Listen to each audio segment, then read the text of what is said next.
Well, good evening. We're glad everybody's here for the Pedal Peoria ride. My name's Sheldon Schaefer. I'm the organizer of these rides. Our sponsors, the original Peoria Riverfront Museum, which back when I started them was Lakeview Museum, and all the rides used to start there for my after-work rides. But now we also have the Illinois Valley Wheelman by Peoria. John, did you want to say anything about tonight's ride? No, it's going to be a big crowd again, so yeah, we'll try to announce and talk. Sheldon's going to be at the back of the group, so if you can't hear me at the front, you can stand by Sheldon in the back and he'll tell you a lot of the same things. Or probably a lot of different things. I can tell some. Anyway, okay, enjoy. We're going to enter the trail right down here, headed towards the Gateway building.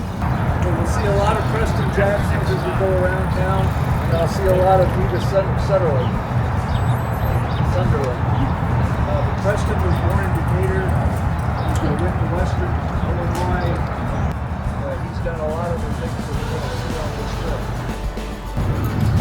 trip. Anyway, this is another Preston Jackson. It's sort of a dog-eat-dog predatory world here. They're a dog-eat-calf or whatever it is. The vultures hanging around. Several more Preston Jacksons. I think we finished the tour with a Preston Jackson. Head on again. It's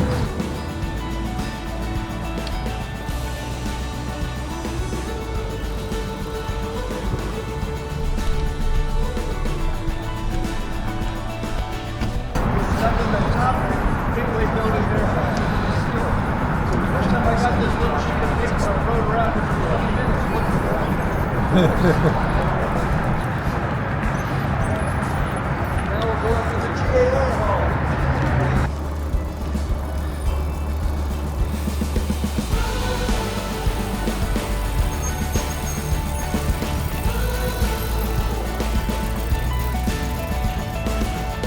Work here was done by Joseph Catardi. We'll hear about him on several different rides if you make it through the whole summer here. And he came over to work on the bridge that was originally up on the Narrows, the free bridge on the north side of town. He came, I think, from Italy.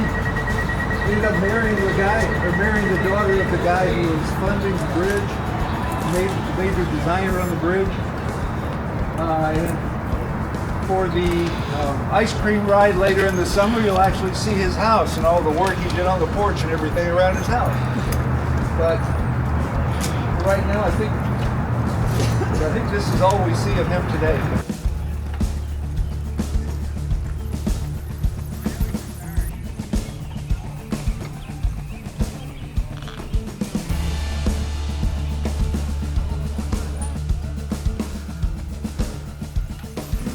This Frederick is the younger of the Trebles.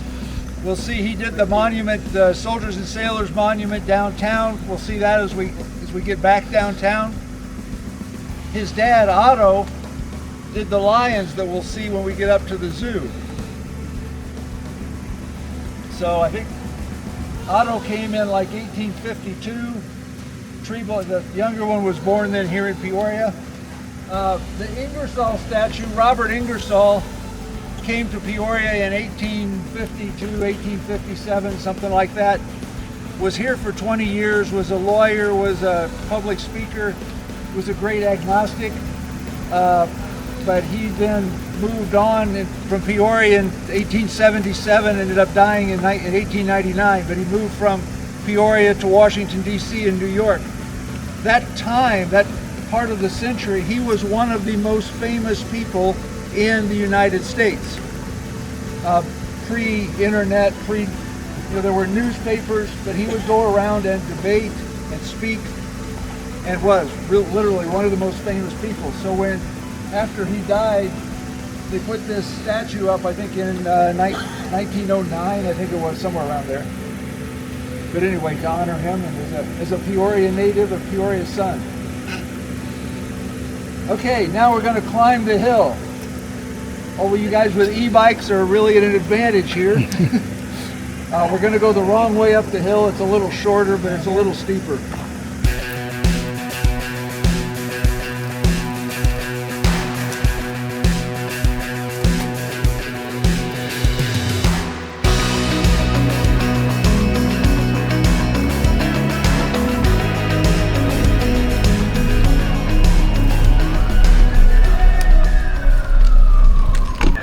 remember one thing I wanted to say as we started off. One of the things you see on all of these rides, you go through a lot of Peoria history. The way Peoria grew up, you see a lot of really nice houses, nice big old houses.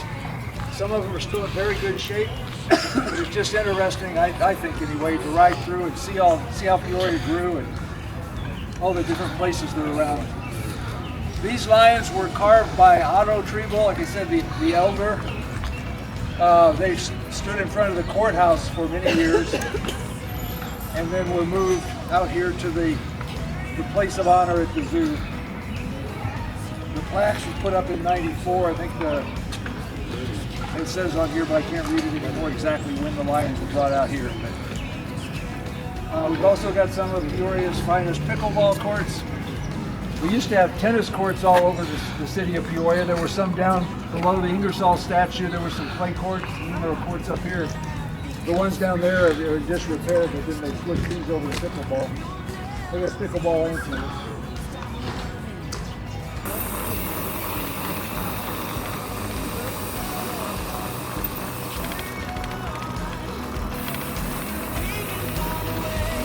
This one and the Flanagan House were both built around 1857.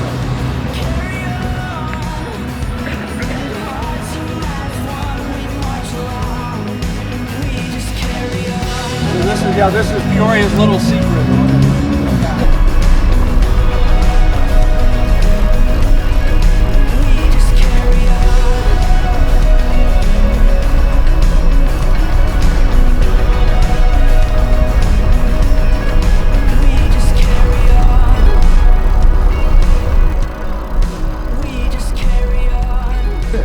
This one is Anita Sunderland one.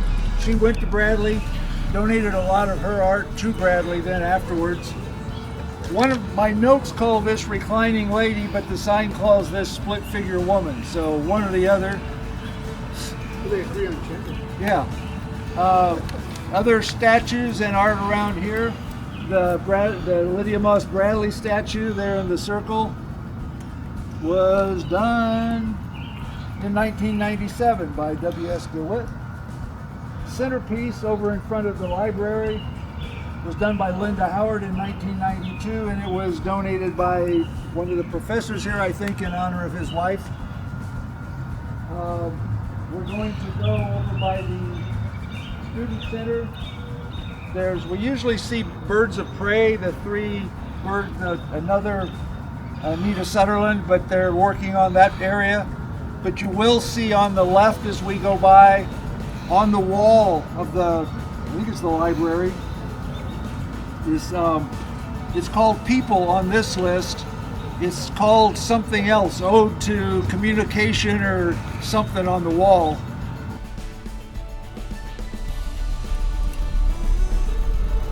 He was an equipment salesman. Knew about the Caterpillar tractors, really liked the Caterpillar tractors that Holt was making in California.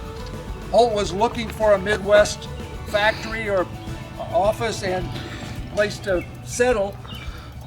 Murray Baker knew about this building that was available in East Peoria, a $400,000 building that the company going out of business was for sale for $50,000, so he talked Holt into coming to Peoria.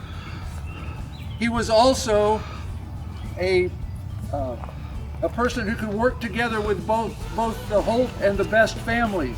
The Holts and the Best didn't get along all that well, but they say that Murray Baker was one of the people who helped that merger actually work. He loaned a lot of money to early Caterpillar to keep it going and keep it in Peoria. Was never the mayor, but he did become a vice president of Caterpillar after it was incorporated, and he was on the board until I think 37. Anyway, this is his house, and this is sort of in honor of, as a former and current part-time Caterpillar employee, this is one of the things that popped up on the news feed this morning. So I thought I'd share that with you. Okay, we're going down the hill.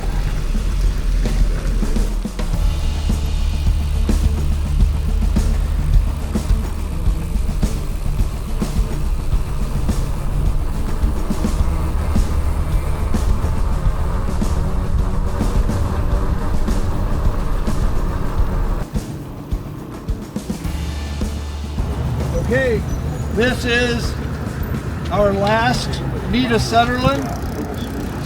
This is Cedric the Dragon. We just went by the Sonar Tide, which is up on the other side of the city building there. And then on the next block, we're going to go by Peace and Harvest, which are two statues that were made during 1938 by the Works Progress Administration, the WPA. It says that they cost a whopping $185 in 1938.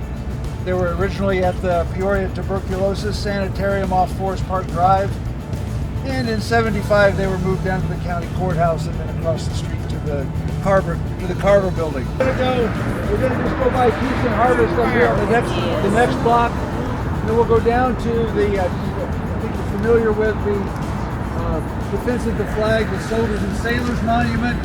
That's the one that's done by Frederick Treble, the younger Treble, the one that did the Ingersoll statue. Maybe we'll stop there real quick, and then we'll ride out to the Richard Pryor statue and then come back, and that'll be it. And then we're going to Kelleher's. Because if you look around the country, you keep coming across WPA projects that made the country better. You know, all sorts of art projects, and if you go into the national parks, all the infrastructure and the trails and the bridges, all WPA. You know, the Works Progress Administration was one of the greatest programs we ever had. And those remnants are still around today.